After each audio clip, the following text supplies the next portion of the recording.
Welcome to Through the Looking Glass. This podcast takes a look of how our perceptions of ourselves and the world around us impacts how we relate to one another.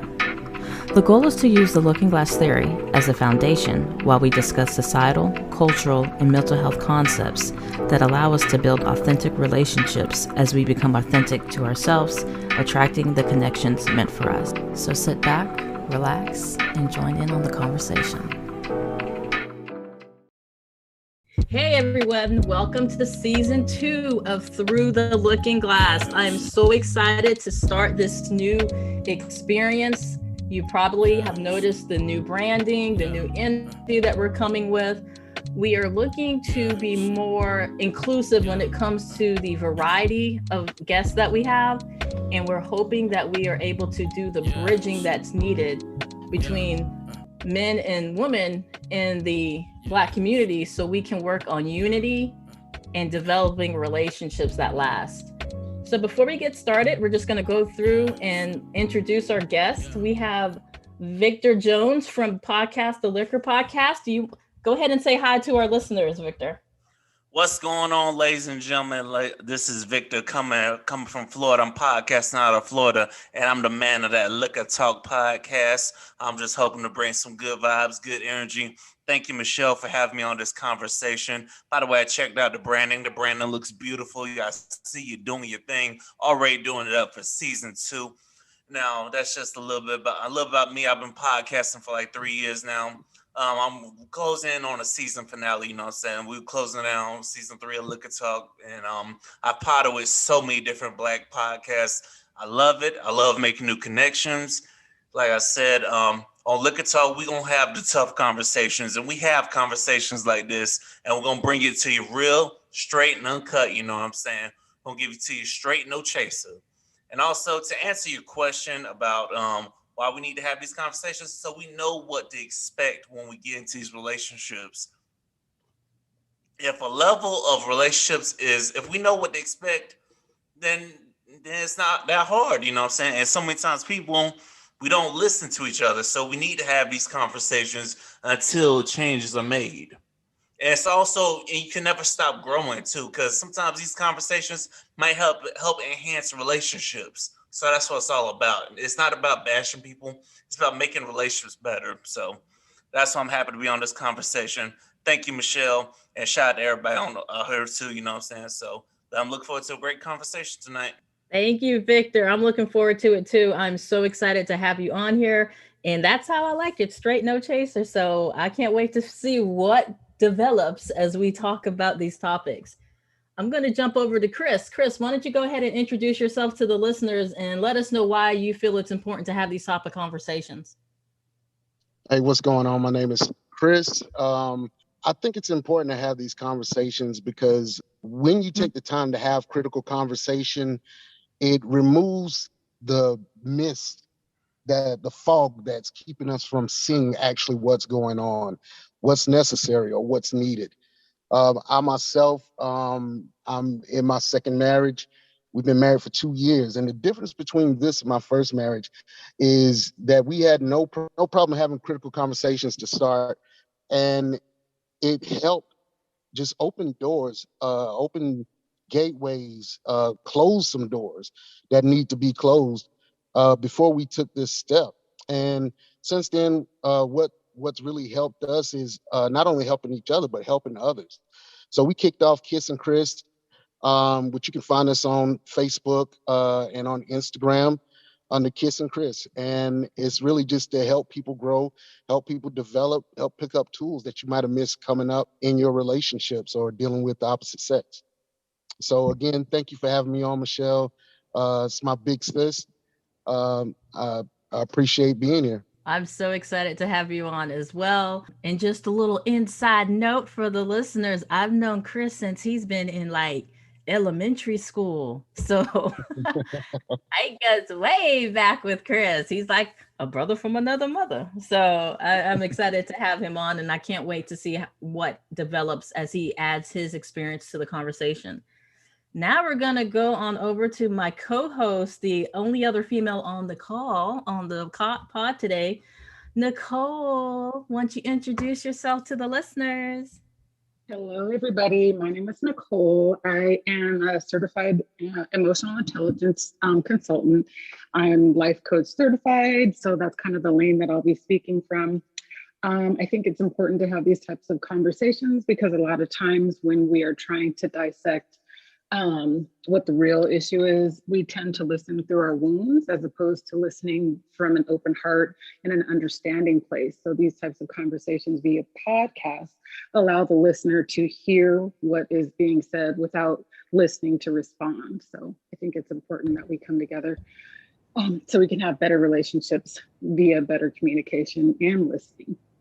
So thank you again. I'm glad to be here. Absolutely. And I'm glad to have your experience on the call.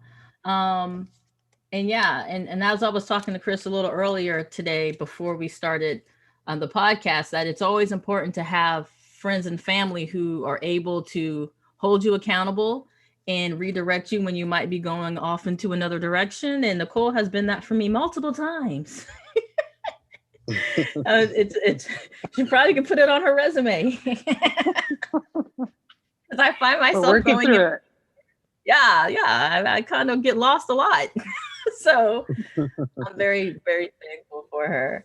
So as we get started, I just want to remind everyone who's listening that the goal of this conversation is unity and understanding and having a transparent discussion between Black men and women on insight in how we need to get to a space where we can understand and work together without blame and judgment. So with that being said, we're going to go ahead and throw the first question out, and I'm going to direct this to Victor. So as a male, sometimes in female conversations, we might think the term commitment as something extremely different than what men do. So the first question I have, if you could tell every Black woman from your point of view, what do you need to know, or what do we need to know about commitment as it relates to the male? When we say the term commitment, what does that do to you all as men, or from what your experience has been with yourself and with others? Why are we so disconnected on that terminology? And then after Victor, that question is going to go to you, Chris. All right. Is that simple for me? It's like we're trying to connect the wrong ones. It's like a puzzle piece. We're trying to fit it into a puzzle, a piece that just don't fit. And so many times we find ourselves getting frustrated when the piece doesn't fit. You know what I'm saying? Because men will show you signs that they are ready for commitment. You just gotta pay attention. You know what I'm saying? It's like, so that goes to us men too. Women are gonna give you signs that they want a commitment. You know what I'm saying? And if you don't believe them, it's like you can't get mad at us, you know what I'm saying? Because we showing you the signs that we're not ready for commitment, no matter how much effort you put into it. And it's like, if a man shows you he's not ready for commitment, you gotta believe it at the first time. It's like, you know how they say once a person shows you who they really are, you're supposed to believe them. Well, that's what you're supposed to believe if a man shows you that he's not ready for commitment. Now, can some men change? Yeah, it's possible, but I wouldn't bank on it. So what you're saying is it's more of when you're saying there's signs. So what would be some of the signs that someone is ready, and what are some of the signs that a male shows when they're not ready? I'm pretty sure I'm very familiar with the not readies, but for the sake of the listeners. Yeah, I think we're all familiar with it. A sign a man is ready if he's doing things that he normally doesn't do. Like, for example, if like he's checking in all the time, if he's being consistent with the communication, and he's being consistent with planning events, and he's always trying to plan events for y'all to spend time together, you know what I'm saying? And if everything he's doing is consistent from spending time with you, from handling business in the bedroom to how he communicates with you, if everything about him screams that he's ready for commitment, you gotta capitalize on that. And so many times people will see all those signs and then they will get everything they want. It's just not in the form they want it in, if that makes sense. You know what I'm saying? Because they want it out of somebody, somebody they may be attracted to, or somebody they feel like they just want, you know what I'm saying? Because lust is a very dangerous game, you know what I'm saying? And so sometimes it can be like that. And a sign a man isn't ready for commitment if he's doing the opposite, if he's talking to you, but he's still talking to other women, you know what I'm saying? That's a big sign that he's not ready for commitment. And if he's not doing the things you ask of him without you asking him multiple times, that's another sign that this man is just not ready for commitment. And also another thing, a bonus sign for you, if he hasn't healed, and you can pick up on the fact that he hasn't healed from his previous wounds, because we all have wounds, and if he's taking it out on you, that's obviously a sign that he ain't ready for commitment. Amen to that. That hit a trigger spot for me. You are so correct. So correct. And how about you, Chris? What is your viewpoint when you were talking about commitment? And if there was anything you could tell every Black woman, what would that be as it relates to the term commitment? As far as commitment goes, I would say to my Black women that, just be realistic in how you move and how you think. Like Victor was saying earlier, believe not only believe what he says, but pay attention to what he does, because that's going to tell the story. I mean, if a man doesn't want to commit, trust me, he won't. And if he believes he can get away with you just accepting what the situation is, or as I hear a lot of women say, situationships, that's exactly what they're going to do. They're going to operate in it. They're going to bask in it because you're allowing them to. So be clear if you want a commitment, because he understands exactly what you mean.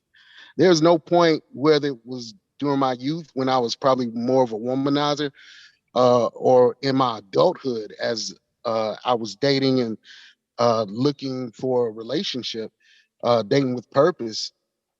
I knew exactly what a commitment was. It's just the difference was whether I wanted it or not, and how I operated in order to get what I wanted, within what she would allow.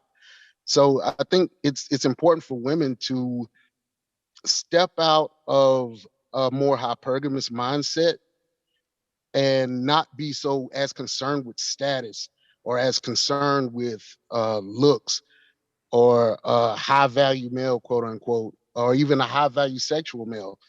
Not to be so concerned with that, but be more concerned with your well-being, mentally and emotionally. And if he's going to bring those things to the table, that's great. If he's not, then you move on. One of the greatest lessons I learned during my second time around dating was it's plenty of fish in the sea. Like, he doesn't have to be the one. There's plenty of garbage too. Plenty of garbage. Yeah, there is. Part. There is, but you have and I'm gonna say this, and I'm gonna give it back. But we, men and women, but especially our women, because this is something I tell my daughter. You cannot allow yourself to be simply a being who reacts to stimuli. Between your reaction and the stimuli is choice, and you have to choose to make healthy reactions. So if somebody's showing you that commitment isn't their thing, which they will show you, then you move forward. Simple as that. You guys make it sound so straightforward. And I know that it is. I know that it is as I listen to this, but then when you wrap up emotions all into it, and something that I talk about a lot is that emotional investment space, or that part in the connection when there's an emotional investment. It makes it so much more difficult. But like you both said, you got to look at the signs, and if you choose to stay, then you're taking that responsibility on. I'm going to throw it to Nicole so she can ask her question to the both of you. But yeah, as a female, the term commitment, I don't know. I've just had so many different experiences where it's seen with a negative connotation. But I guess you both are saying if there's a dude who is ready to commit, it's not a negative thing at all. Is that correct? That's correct. Yes, that is definitely correct. You know what I'm saying? Believe them, they out here. Yes, Believe it they or are. not. And It's very you gotta put aside the PTSD you have from previous relationships and the previous stigmas you have from men, or whether it be the ones that are in your family, or like I said, or the ones you deal with, like friendships or whatever, because they out here. Yeah, I totally agree with Victor. I know plenty of good men who want relationships. They want not just a relationship, they want to find a wife. They want to help me. Really? Oh, really, Chris? Now we Yeah. need to start a whole dating. All right, ladies. All right, ladies, stay He ain't tuned. lying. He's not lying. We might need to start a whole little area because myself, Nicole can speak for herself, but a lot of my friends, like, they must not be in South Carolina. I'm just saying. I'm just saying. Come to Florida. Well, hey, you know what? I was told in a previous podcast that I might need to move. So I don't know. I'm gonna throw it over to Nicole. Location. If you want to go ahead. Yeah, I know, guy. I know. All right, Nicole, your turn. Go ahead and let's see what else we got. What jewels of wisdom that we have coming back at us. Okay, so I have a couple of questions, guys. And one of the questions, since we were talking about dating, is I hear, on social media, on Clubhouse, all kinds of dating advice. And so I'm going to take this opportunity to ask you all, what is your perspective on having a rotation? If you don't know what that is, I can definitely expand. Yeah, you mind if I take this first, Victor? You got it. All right, so after my divorce, I started dating, and I studied dating. I spent time with my therapist, and we worked together and agreed on a time when we would date. But I started dating. I would do 3 at a time, and the reason I would date in rotation is, and I believe that's what you mean. Am I correct? You're absolutely correct. So, and the reason for it was, number one, I didn't want to do the old way of dating where I tie myself down to someone immediately, because the more time you spend with someone, the more like you just get drawn in. The both complicated. Of you. Yeah. Mm-hmm. So I decided to date more than one woman at a time. The way I kept that safe for me and for the woman, because I had been hurt, I didn't want to hurt anybody else, I didn't want anyone else to feel the way I felt, was I excluded sex from dating. So for me, it was just dating multiple women and enjoying myself, never expecting a wife or anything to come from it, just really trying to get to know the woman. And I cycled women out depending on how many dates we went on, how much I enjoyed myself. I moved them up from 1 to 3. If you stayed in 3 too long, I cycled you out, said, hey, I really enjoyed going out with you, but I don't see us going anywhere. And I just was honest about it, and I moved on to the next woman. And it worked really well for me. Actually, that's how I met my wife. So, yeah, I think it's perfect. It really allows you a chance to also to see what else is there, and what you might think is great. Then you date somebody else and you like, oh, that wasn't as great as I thought it was. And it just opens you up to more opportunity and really allows you to actually get to know the person and not just get involved and connected emotionally and spiritually with the person. Chris, if you can see my face right now, if you can see my face. I have 2 follow-up questions, and I'll also, Victor, I'll give these to you as well. One, were you ever in a woman's rotation? And then 2, what is your perception of a female that has a rotation? So, yes, I was in a woman's rotation. And it was something I discussed with women straight up. So if you saw me out and about and I was with somebody else, there's no need for you to get upset or angry or anything. I believe in dating as just dating. I'm just getting to know you. If I want to go further, I will tell you I want to date you exclusively. So I made all of that very clear. And I didn't mind being in a woman's rotation. I mean, one of the things I've seen is that a lot of men have a problem with competition. And so you hear things like, oh, she's seeing all these guys, or then you hear the names, she's a slut, she's a whore, or whatever. But, really, I mean, that's what nature created us to be. This is a competition. I believe in natural selection. You're here because some male ancestor and some female ancestor were better than the rest. So I believe in competition. It's in nature. If you look at the bald eagle, she judges a male eagle, based on how well he flies and how well he can build a nest. If he can't do those things, she's going to find another mate. So me personally, I have no problem with competition. I believe in who I am. And if you're not, I believe that if I wasn't compatible with you, then I would be better compatible with someone else. I never let looks or money or whatever lead me in that direction. It was all about connection for me. I like that. Okay, Victor, the first question, do you remember it or do you want me to go over it? You can run it back for a minute. You can run it back. So the first question was, what is your perspective on having a rotation? Okay, my perspective on having a rotation is something that I learned early, that it's just something you need to do, but you got to be quiet about it, meaning you can't be bragging about it. You just got to do it in silence, you know what I'm saying? You just gotta and let the best person win. Because the best person is going to win, you know what I'm saying? Because like they say, the cream rises to the top, Right. So and I've also learned it. And also, if you put all your eggs in one basket, you're gonna get hurt, you know what I'm saying? You're gonna be feeling some type of way if it doesn't work out, you know what I'm saying? So it's like what I've learned with dating and rotation is if one person don't work out, you're like, oh well, guess what? Somebody else is gonna step up, you know what I'm saying? So it's like but it does get to a point where if you get to that point of you found a one and you realize this is the one, then that's when you just shut it down.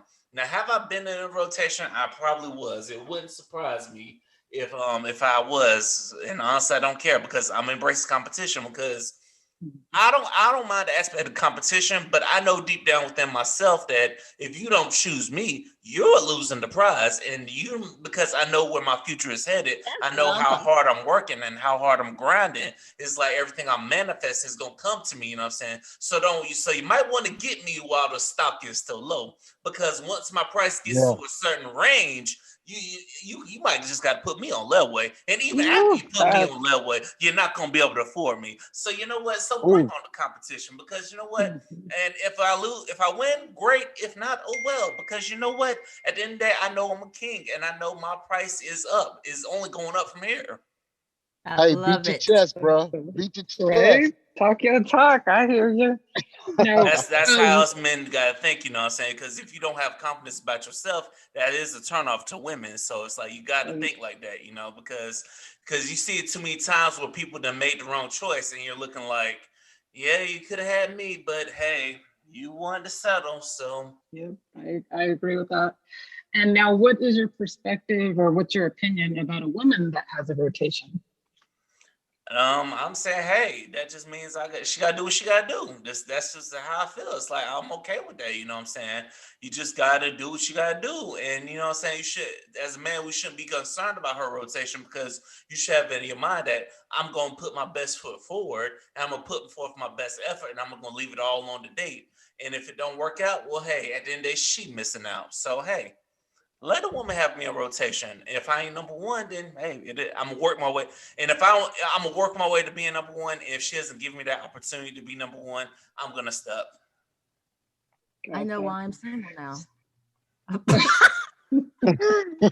Well, so the reason why I was asking about the perception about the female is, from what I understand, is the perception of a female that dates multiple people is she is sexually active with the multiple people.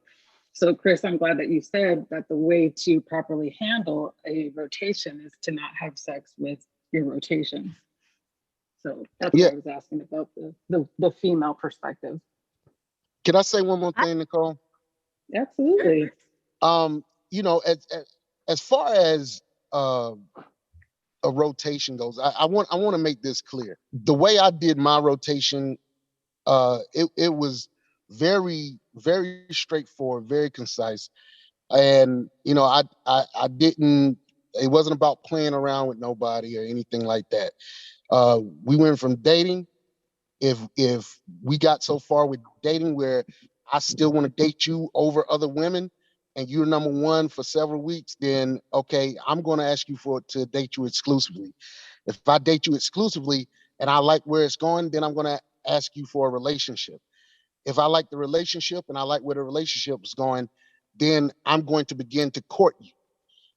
Once I court you, I am courting you to marry you. So it's very straightforward with me. And like I So said, there's levels. So there's levels. You are dropping absolutely, gems right now. You are dropping absolutely. gems right now. Because I'm It's sitting here, the Scorpio placement in me, maybe because I'm an introvert, I don't have the patience nor the time to have a rotation. Like I need to, if I see somebody, we vibing. I legit do not have the time to say, okay, I'm gonna put you here, and then I'm gonna entertain this person, then I'm gonna entertain. Like I legit can't do that. Like, so it's so interesting to hear you two are like, hey, it's cool, let's do it. That's what we're supposed to do. That explains a lot. I that's can't do natural. it. Not It's for me. unnatural. It's unnatural for you to just randomly go out and choose someone. That's I don't. unnatural. That's the thing, though. It's unnatural for me, or in my opinion, for me personally, to say I'm entertaining 5 different dudes. I can't do it. Like I need to focus. I need to. I don't have the time. Who Well, has the time? the Listen, Michelle, first part. I agree with you on the whole time thing. So it's like if I'm talking to somebody, if I'm talking to multiple people, I'm not gonna be bragging about it. I'm gonna be like, I'm just gonna let it flow naturally and see who my connection is and who I gravitate towards. And then once I figure out who I gravitate towards, then I'm gonna cut everybody else off. You know what I'm saying? Okay. Right. Then Okay. I'm I gonna can see that. Part part of the issue is, I think when it comes to dating, like it's just dating. And I think a lot of times we take it too serious off the rip. Yes. And it's almost like friends. It's almost, Michelle, like if you were to say, oh my God, I can't entertain this amount of friends. You can call 5 friends in a week and chop it up and have that experience with them. I have that many. I don't think I Well, have even if you had 3, 3 people that you contact and you're in communication with weekly. That's what the dating is. It's having an experience with a person without a title attached to it. And I think a lot of times some of us women kind of hold on and, put a title on it or weight on it to where it's more than it needs to be at that moment. And then, So I'm and assuming like Chris said, it didn't go through the channels. So there's no smashing then. It's not like you're smashing all these people. No, absolutely not. Absolutely not. Okay. I was just like, That doesn't mean that doesn't, I mean, here's a major key. You probably wouldn't use your rotation for that. No, you definitely wouldn't. Like I said, No. You would use something else for that. Or if smashing comes up, then that's probably the one I'm probably gonna be exclusive with. Just be honest with you, because I ain't about to be trying to smash everybody in the rotation. Because you're gonna tire yourself out doing that. Keyword is exclusive. Exactly. Once you reach that exclusive level, number one, as an adult and not as a boy with hormones raging anymore, but I'm an adult, so I understand. Number one, I need to be careful with who I lay down with. Right? Yep, absolutely. I maybe I'm a little cocky, but I'm the champ. You know what I'm saying? Everybody can't get in the ring with the champ. You got to earn your spot. So, oh my goodness. This is great. That's how I look. Talk your shit, man. Talk it. I feel that energy. You feel that?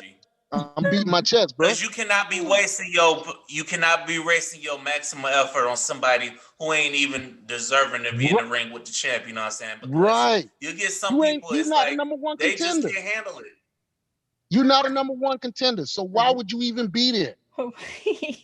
You're not, and it's like, and then because sometimes you give that person the maximum effort, then they'll show you they can't handle it. You know what I'm saying? Because then they start going crazy and start doing dumb shit because they're paranoid and insecure.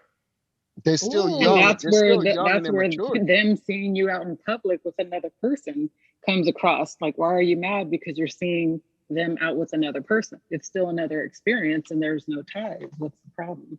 We have to be mature when it comes to this dating, and not a lot of people are. Right. That is the real case. Not a lot of people are very mature when it comes to dating. Let's just be honest about it. And you don't got no age on it. You know what I'm saying? No matter how old you are, it's Mhm. like because what I've learned is age is only a number. Because I've dated people around my age.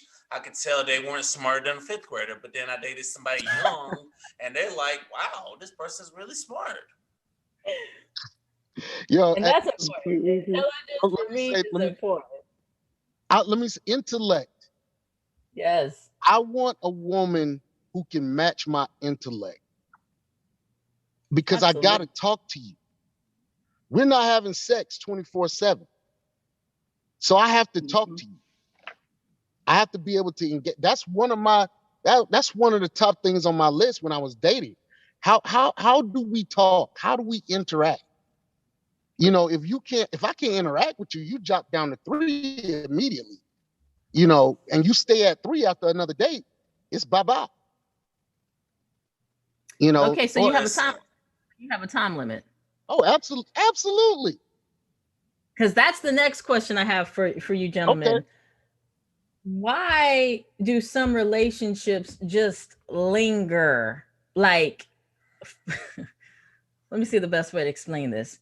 So, say you and a female. This is for both you and Victor. Both you and a female connect, have a huge connection, right? But for whatever reason, you guys just can't freaking take it off. You can't take off to like commitment level.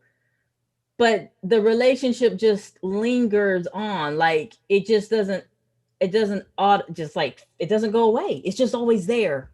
Even when you're talking to somebody else or somebody, that person's just always there. And then if one relationship ends, that person's there. It's kind of like, what is that? Help me out here. I got it's something to say, called but being Vic, go comfortable. first. It's Yeah. called just being comfortable with being neutral. There you go. So what does that mean? Unpackage that for me. It just means you're comfortable. You're just comfortable in the situation. You're just comfortable in the space with the person. It just means you're just settled on being comfortable. And it's just you can't do that. You can't settle on just being comfortable with the person. Y'all have to grow together. You know what I'm saying? And it's like so many times people are just comfortable for whatever reason. It could be they're just experiencing things they've never experienced before, and also it could be mean one thing: lack of ambition. Mm, Because and also with me, you got to match my Mm. drive. And so many times it's like people they just get settled into something they just had experience before, so they some people don't know how to act, and some people don't know how. Some people just will go grow complacent, just be comfortable with where they're at when in real life you can't be that way. So you got to always strive for more. right. Right. So it's not necessarily a good or a bad thing. It's just a thing. Yeah, it's just the thing. It's like if you want to settle, cool. It's like, but I want more. I want somebody that's gonna push me for more. That's gonna be like we're gonna celebrate the victories, but we're gonna plan how we're gonna get the next victory. Right. Right. And And also how you gotta about think you? about that for the future because what if you with somebody you think about having kids with them and stuff? We gotta plan all this stuff, you know what I'm saying? You don't want somebody that's just happy with being with the status quo. You gotta want somebody that's being happy for more. And sometimes when I see people settle and they just settle, it's like, some people they settle for the right ones because sometimes that right one, they're gonna show the ambition and they're gonna reward that person for settling on them. So okay, and Chris, what about you? Why do you think there's relationships that just linger, like they So just don't go away, even if you're talking to somebody else? That relationship is, I call it a security blanket relationship, right? So right. the I and, relationship and is there. It go and you can go and talk to somebody else. They went and talked to somebody else, but you always know that person is accessible. so I can speak firsthand on that. I've had that, and I would say this: it's unhealthy. Um, that's number one. I think we grow accustomed to the relationship is, and even I've seen women date, but they still got this guy they hang on to, and this guy's getting away scot free because he has to bring nothing. He has to bring nothing. Like he brings some conversation, but Most of the time he's bringing penis. Let's just be real. So it's all about comfort. So, people don't know what the unknown is. So they want to stay where they're comfortable at. Does that necessarily mean it's healthy? Absolutely not. Or they really have problems with what's going on with them. And again, instead of facing those problems, they really want to just run to what's easier for them. And sometimes they don't want to be alone. It's just, I think with Janet Jackson had that song, I get so lonely, I can't let anybody else hold me. Like, you want that person. Yeah, I'm on this date, but I want so-and-so, and I'm going to text him as soon as this date's over with. I've had that happen, and I think it comes down to some of it is not valuing yourself enough to say, I deserve more than this. Right.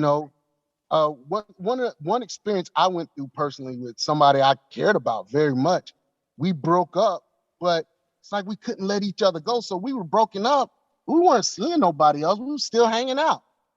And finally, she was the one that said to me, I just got to get you out of my system. Because this isn't healthy. Because there's nothing really going on here except for us wasting each other's time. And, it was just something I had to move forward from. But again, this goes back to what I said, in that we have to take accountability and not only react to stimuli. Afraid of the unknown, that's not an excuse. Afraid of being alone, that's not an excuse. With the afraid of being alone, because I've heard a lot of females who are just in the space of, that's a real possibility that being alone is just what's going to happen. So maybe I have to settle for something that I don't want because I don't want to be by myself. And so many people go down the wrong path thinking that way, thinking that I just have to settle for him because he's all available. When honestly, to be really honest with you, the one that you probably should have given a chance to, you probably left him in the friend zone a couple of years back, if we're being really honest. Say it. You left him in the friend zone. You told him that he was not good enough to be more than just a friend.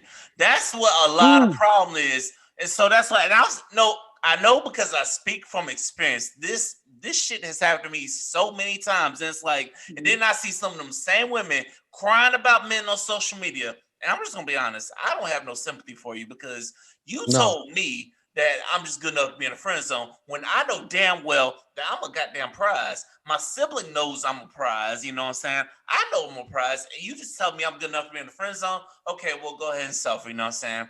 Because you could have had me, but no, you want to be whining on social media. Oh, men ain't this, men ain't that. So it's like, sometimes I just feel like, as many times as I've been rejected, I don't have that sympathy for women that be saying, oh, men ain't this, men ain't that. No, let's just go ahead and be honest. Your choice in men is what sucks. And you just don't want to take accountability for yourself because your choice in men is what's holding you up. Y'all don't want to say that though. And if a man says he's everything about the child of God.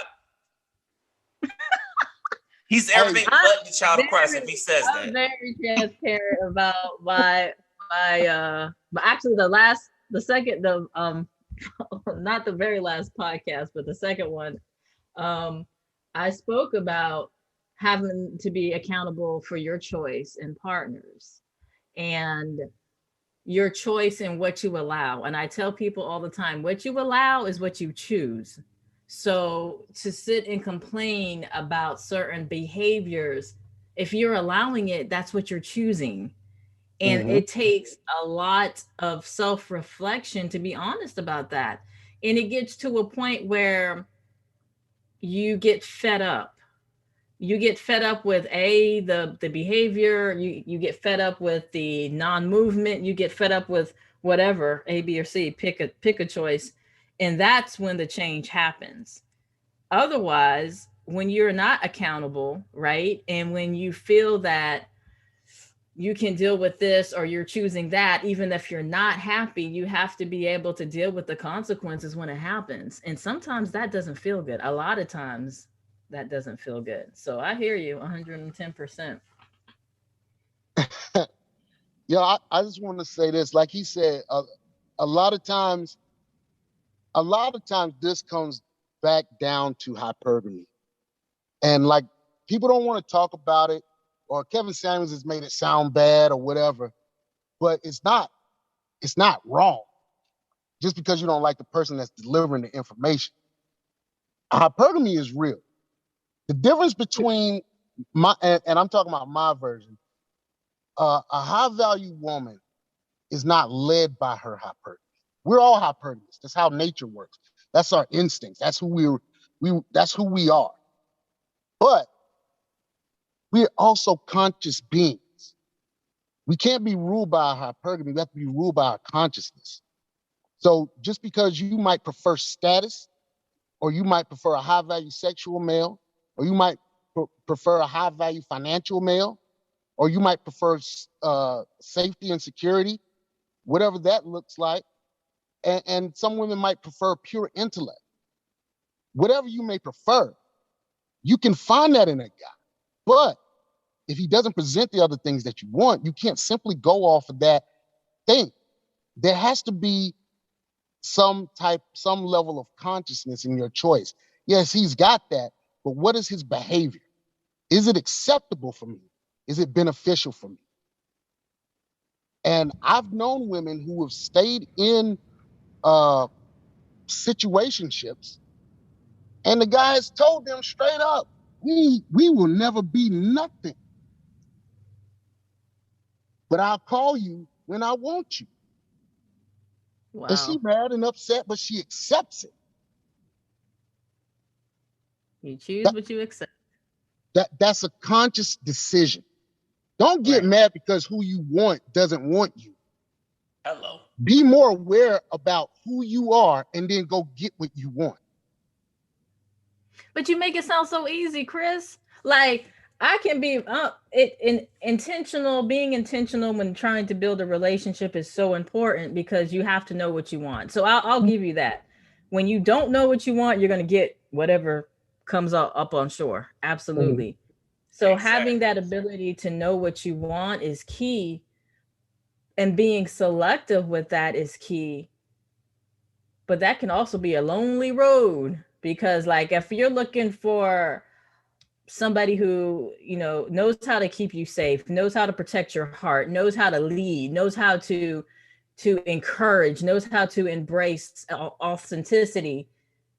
And some of those characteristics can be hard to find, right? So it's a situation of people who are cool being by themselves. Me, like I said, myself being an introvert, I'm good being by myself, but I don't necessarily want to die alone. You know what I'm saying? So it's kind of like, yeah, I can be selective, but it's kind of the luck of the draw, right? Like, because everybody's talking about rotation and all these datings, like that's exhausting to me. Well, anything worth doing is going to take work. Like you got this podcast, that took work. But that's fun. We'll make the Listen, you know what they fun. say, good things come to those who wait. So trust me, trust and believe I feel your pain. Trust and believe I feel your pain because I've been through it, you know what I'm saying? I know sometimes you don't want to wait, and sometimes you will find yourself being patient for the wrong ones, and then you get impatient for the right ones, you know what I'm saying? So sometimes you just gotta, it's all a healing process, and also you got to recognize those things like when you're getting impatient and stuff. And some people will show you that they're worth your time. And you know what I'm saying? So it's just all a matter of time. You just, sometimes you got to wait, you know what I'm saying? Because I'm going through it right now. It's like, it ain't fun. Trust me, it ain't fun when you talk to your sibling and then your sibling's like, what is F at? I want to F her up. I'm like, you know what? Sometimes I'm like, go ahead, do your thing, sis. Yeah, I have a brother like that too, but he's chill now. But back in the day, I would not tell him anything about somebody hurting me because I know there would be hell to pay. And Chris can co-sign on that. No, my sister knows I'm the same way. I'm the same way about her. You know what I'm saying? I'm holding restraint now because of the person she's dealing with. But you know what? I'm holding restraint. You know, hoping that she knows what she's doing. Well, I'm gonna just say this. I think a lot of times in these situations, and again, this goes back to making a decision and paying attention to what's going on around you. Not only your self-awareness, but having awareness of your reality. And we say, I've heard women say, they want somebody to, be sensitive or, whatever, the things that women really like. But I think you have to pay attention and see if they display these things in their life outside of you. Ooh, that's a good one. Because if he doesn't display leadership outside of you, how are you going to expect him to all of a sudden be a leader if he's never displayed it in his life before he met you? How can you expect him to be sensitive or sympathetic when he doesn't display that, or affectionate when he doesn't display that in his own life outside of you? So if it's only displayed with you, that means it can fail, because it's only about how he feels about you at that time. But Right. if it's consistent in how he displays these attributes, like be serious. If you think about some of your failed relationships and think about the attributes they displayed with other people outside of you, like the things that you thought about them, were they really there, or was that what you were placing on them? Woo! Hello. You just hit a nerve, Chris. No, you didn't. You just hit I a mean, nerve. Hit but them it's- nerves. That makes sense though, yeah. And there's a lot of females, self included, myself included, where you build a persona around somebody and expect them to live up to that expectation, and when that was never them in the first place. Ooh. Look, I'm aware. I've done it. Guilty. But it was a learning experience, and you fall in love with somebody who doesn't exist. So Right. again, it's like dating a ghost, because you are imagining somebody's potential when they don't have the skill to ever be that. So I hear you. But you friend zoned Jimmy, who showed you everything. Thank you. Thank you. First of all, I don't know no damn Jimmy, but I've never friend zoned anybody. I guess I've never told somebody you are going to just stay a friend. Maybe that just happens because I have more male friends than female friends, because I just get along with males more. But I don't necessarily think anybody's been friend zoned. If I've ever friend zoned you and you're listening, let me know. I'm sorry. I'm sorry. Let me say this, Michelle. There's two sides to every coin. Guys who get friend zoned, part of it is their fault. Part of it is their fault. I will say that. Yeah, that's true. They don't let the woman know that they're really interested, or they don't grab life by the balls and go do what they need to do as a man concerning this woman, or they just don't let her know. So she assumes he's a friend. Well, most men don't want to be your friend. Like, I'm just gonna keep that real. Hold on, what? You hit the nail. He ain't lying. He's not lying. You guys are lying. That is not he's true. not lying. It's like the only times I've had females that I'm just like, okay, I'm okay with being friends up. This woman was giving me advice on other women. If she was always picking me up from rejection and stuff, if she was always enlightening me on things and putting me on game, those are the kind of women I looked at as, okay, hey, they're just friends. They're my safe space. I go to them, so I'm not going to ruin this by trying to pursue them. You know what I'm saying? Because I learned the hard way that if you try to pursue somebody in the friend zone, that's how you just get your heart stomped on, you know what I'm saying? And also don't wait, because sometimes it might be a time limit, you know what I'm saying? Because sometimes definitely. That person might be feeling you right then and there, but then by the time you get around to feeling them, they probably not even feeling you, or they're on to somebody else. So what I'm hearing is, I'm gonna say this. So number one, most guys that get friend zoned, well, okay, let me back all the way up. Let's make things perfectly clear.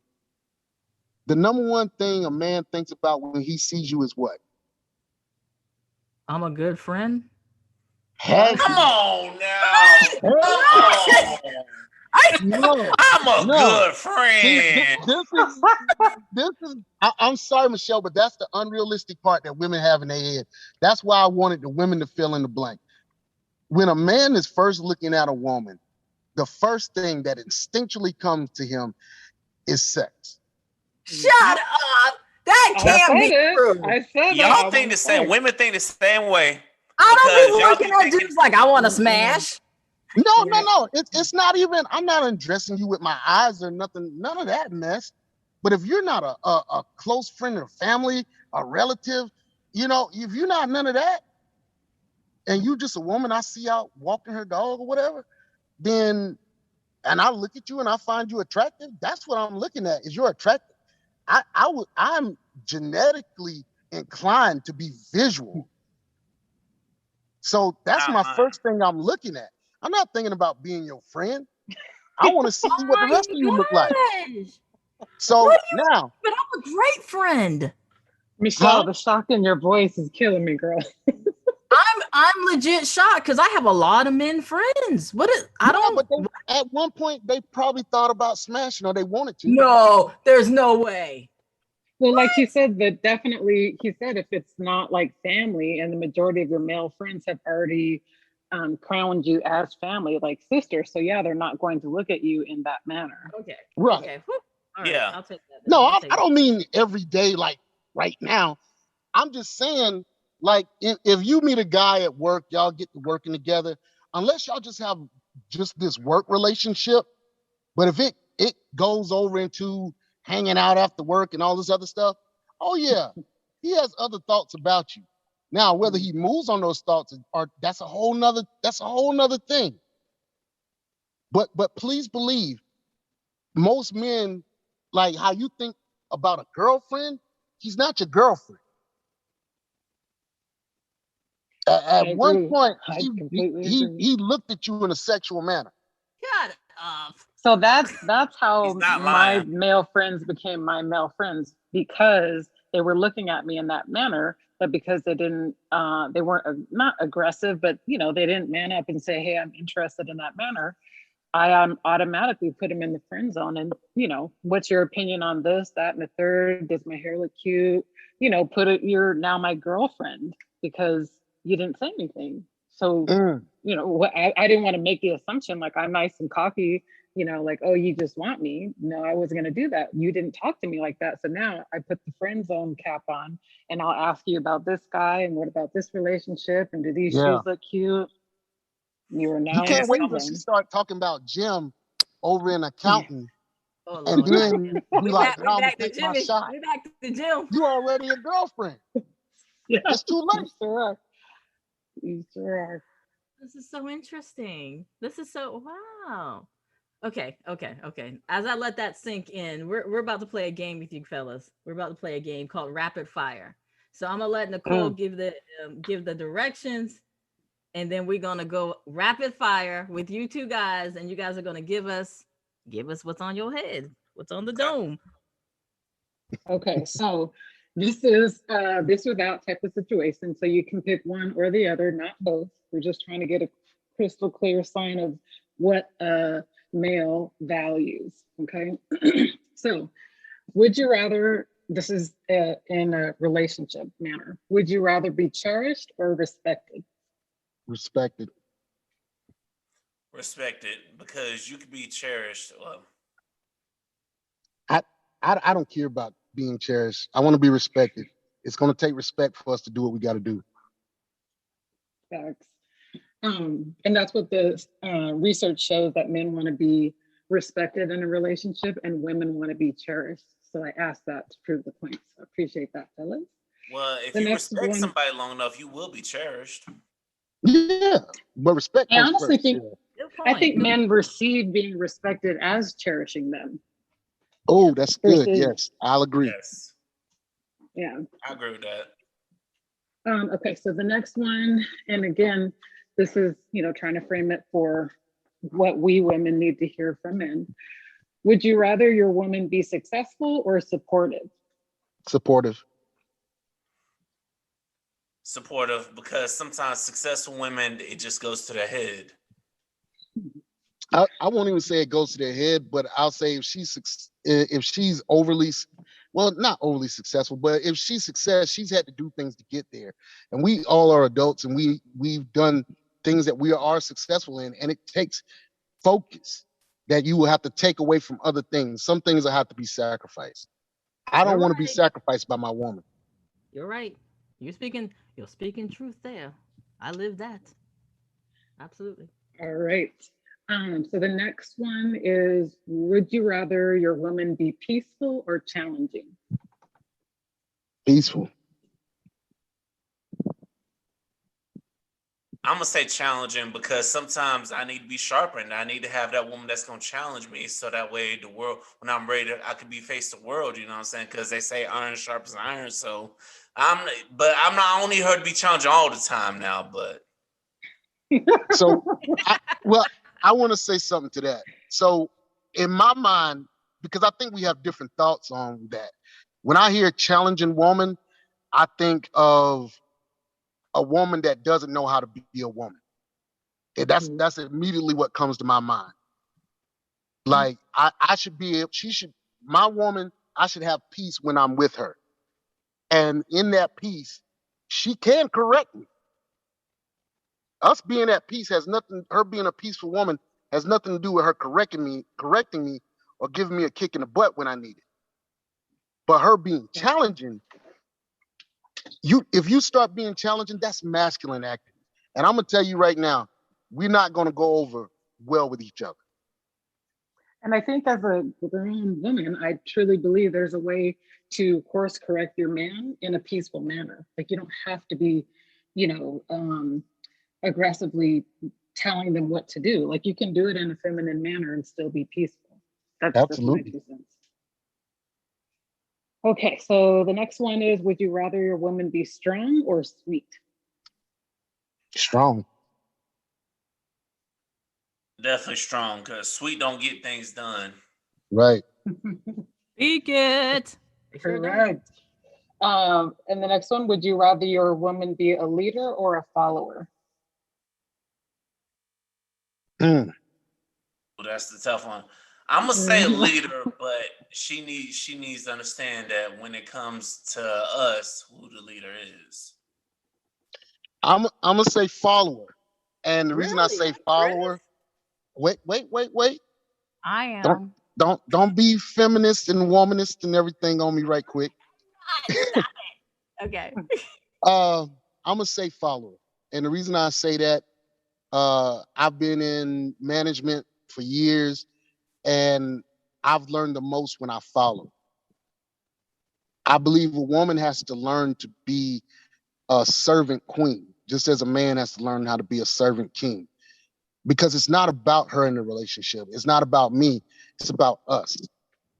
And if I'm leading, she needs to know how to follow. But if I'm hurt because she's been following me, she'll also know how to lead. Nice. Okay. Okay, Chris. Okay. Yeah, All I right. agree. Did you answer, Victor? Yeah. Yeah, he wants the leader. Okay. So you want the leader in the relationship? Because this is in a relationship. No, just in life, but when it comes to the relationship, she needs to know how to let us lead. Okay. No, I disagree, Victor. She don't gotta let you do nothing. Oh, you gotta earn it. I know. My bad. I mean, I take that back. You gotta earn it. I listen, and it's cool. I'll rock with you 100% because I like a lot of the things you say. But I hear men all the time, and I'm sorry to interrupt the game, but I hear men all the time talking about, oh, black women need to submit. Black da da da da. No, there's no relationship I've been in where I didn't have a woman submit to me. I heard that same thing because a lot of those men, they're not doing what it takes to make a woman Exactly. We They're will not not doing those submit things our it takes for a woman to femininity. submit. So I've heard Right. those same things. Right. Ladies, exactly. and I line these questions up around that subject so that way us Black females can hear it and not be triggered by the word submit. But these are all things that contribute to, following your man and being secure in the fact that he's leading your household forward in a progressive manner as opposed to down in the trash. Right. So Exactly. And I'm Exactly. gonna I, say this. I have no problem submitting as long as he's the leader and I feel safe to do so. If I don't But feel safe, I'm not submitting. If I but don't check feel this out, safe, Michelle. If I've never said to my wife, I need you to submit to me. I've never said that to her. because it When should I walk happen into that naturally, right? house, I'm the man of yeah. that house. You know what I'm saying? And even if she knows how to do something better than me, she still looks at me. But my mindset is, you know it better. You do it, because a great leader understands his resources. You Right. don't Yes. know Yes. everything. Yes. Absolutely. So I understand she can do this better than me, or I can do this better. And that's what we work towards, because that's how we become in sync. It is the Right. job of the man to create the oneness in the relationship, to create synergy in the relationship, and go from independence to interdependence. But Nice. she's not going to do that with somebody. She if she's a natural leader, she's going to be a natural leader, and she's not going to follow anybody unless she naturally feels she can follow him. That's life. That's Exactly. nature. Exactly. If a pride of lionesses don't believe a male lion is worthy anymore, they will kick him out. That's nature. It's That's nature. definitely nature. Nature. Absolutely. Absolutely. This is good. Okay. And my last and final question is what is more valuable to a man, time or money? Time is money. You never get it back. Amen. A not. Yep. Can't get it back. I have to agree with him. Time. Yep. I I, completely I agree. I'm gonna share something personal. My first marriage failed in part because I was concerned with the money. I made very good money.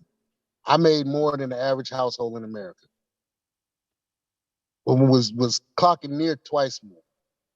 And my family, I was growing everything around my family. It was for them, but I was missing out on time with my children. I wasn't spending time with my then wife. Not to say things still wouldn't work out, because there was some other factors going on, but that was a key factor. And I, as a man, had to realize chasing the money ain't about chasing the money. Absolutely. Absolutely. And I think that rounds out our rapid fire questions, Nicole. Was that the last one or you had any Yeah. more? Nope, that was the last one. The reason why I wanted, again, Black females to receive this message from these men is so that way they understand that the value is time. So when you're talking about dating or building a relationship, one, if they're not spending any time with you, then kind of understand the position that you're in. If they're, just spending money on you and no time, then again, that's where the value is. They can go ahead and get the money and have that replaced. You can't replace the time. That's true. Right. That's absolutely. So, as we're coming to an end, I'm going to give the stage one last time to Victor and Chris. And I want you guys to use that opportunity. If there was one thing, one misconception, or one thing you want Black women to know, what would it be? So, I'm going to hand the mic to you first, Victor, and then I'll hand it to Chris. Just hand the mic to me first. Okay. No pressure. The one thing that I know, want Black women to know, that is we out here. That men that will do everything you want, we out here. You know what I'm saying? That's the major thing. You know what I'm saying? And sometimes you gotta be patient with us. The same way we gotta be patient with y'all. Y'all gotta be patient with us. But don't waste your time on somebody that's showing no potential and no ambition, though. All right, nice. Chris? Nice. What's Yeah. one thing, not one thing, it could be how many ever, but if you had the mic to talk to all the Black women in America or on the planet, because we have international watchers, what would that be? Um, Specifically to my African American sister, I would say, number one, take care of your mental health. You know, uh, Black women have gone through a lot. even amongst other women, they've gone through a lot, whether it be, different things such as sexual abuse or predation in their adulthood, just relationships with their parents or family. Take care of yourself. Take care of your mental health, because you're no good to anyone else if you don't take care of you. And it's not his job to fix you. It's his job to help you be better, but it's not his job to fix you. I would also say, take the time to realize that you are so much more than what the world tries to make you out to be. And you're not the angry Black woman. You're the misunderstood woman. You're the neglected woman. And that there are good men out there, but you have to be conscious over being hypergamous. Appreciate that little girl in you that took the abuse, took the hard hits for you, and allowed you to grow up into a beautiful woman. But it's time to say goodbye to her. You got to let her go so that you can be the grown woman that you need to be. And that you can help fill this earth with more young Black kings and queens and warriors. That's it. That's awesome. That's a great place to wrap it up. I want to go around one more time and let you all kind of give where we can find you, your pods, your websites, your IGs, so we can all stay connected, collaborate, reach out. Chris and Victor said, hey, there's decent guys out here. So at least there's some hope, right, ladies? At least there's some hope. But go ahead, Victor, and let the listeners know how they can find you and where we can keep on listening to your words of wisdom. All right.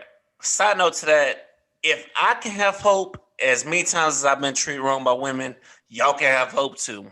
But I'll say that on that note, because I gotta tell my sister that all day. Quit looking at them other races of men, because them other races of men can't love you like a brother can. But you can find me at Real V Jones on Twitter and Instagram, Liquor Talk Podcast to Instagram, and Liquor Talk Podcast on Apple Podcasts, Google Podcasts, Spotify, iHeartRadio, wherever you get your podcasts at, and also on YouTube. We are out here working. I'd love to have you ladies on sometimes. So you know what? Hell, Mr. Chris, you want to come on too? Let me know. We'll work it out, y'all. Yes, let's go to work. Absolutely. Thank you for that. I'm so happy you're here and the knowledge that you shared with us and the listeners today. Your turn, Chris. How are we gonna find you? You can find me on Facebook at Kissing Chris, where we're just inspiring people to live better, to think better, think higher, live better. You can also find us on Instagram, and we're doing the same things. And it's really truly been a pleasure being on here with you guys, getting to know everyone in the show. Vic, hey, I would love to check you out, and Ms. Nicole, I'd love just to talk, just for us to talk. I can hear the intelligence oozing from you. So, Awesome. yeah, and Michelle, like a big sis to me. Thank you for having me on your show. Absolutely, Chris, and you'll be back. I need to have you and my brother on the show at the same time. That would be a whole experience. A whole experience. Now we can get a little food together.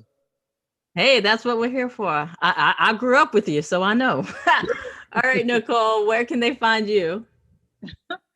First of all, I just wanted to say, as a Black woman to you Black men, I just wanted to say thank you. I appreciate you sharing your knowledge and your words with us. It takes a certain level of vulnerability to be open like that. And I know there's like that fear of being judged. So I'm glad that you both had an opportunity to be heard, because I know a lot of times on some of these social media areas, your voice tends to be drowned out. So thank you for sharing with us, and know that you are heard and will be heard by other listeners. So I wanted to express gratitude. Second, you can find me here on this podcast, one. And two, I recently pivoted my business to create a space for healing men. And my Instagram is clear.victory. There's really nothing up yet, but there will be. And I am an emotional intelligence coach. So that's the lane that I'm in. Those are the things that I like to discuss and help with. So reach out either here on this podcast or on Instagram and we can talk. Awesome. And thank you everybody for listening. We had a lot of information come out, so you might have to listen to it again, take some notes, let some stuff sink in. I'm still sinking in some things, especially about the whole friendship thing. But I'm super excited. I'm glad we had these amazing guests to kick off the first episode of the second season. And I'm looking forward to all that is to come, because I hope that everybody is a repeat as we work together. All right, you guys take care, and thanks for joining, and we'll see you next time. And we're done. Talk to y'all later. Bye-bye. All right, y'all. Have a good night. Hey, I hope you enjoyed this episode. And remember, even though mental health concepts might have been discussed, we are not a replacement for professional help. And if anything triggered you in this episode, please reach out to your local professional mental health specialist to seek assistance. You can also find us in the webs at The Looking Glass Podcast on Instagram and also on our YouTube channel, Through the Looking Glass. Check out some of our inserts, check out some of our guests, and now links to other guest podcasts. Thanks for listening. Can't wait to talk to you again.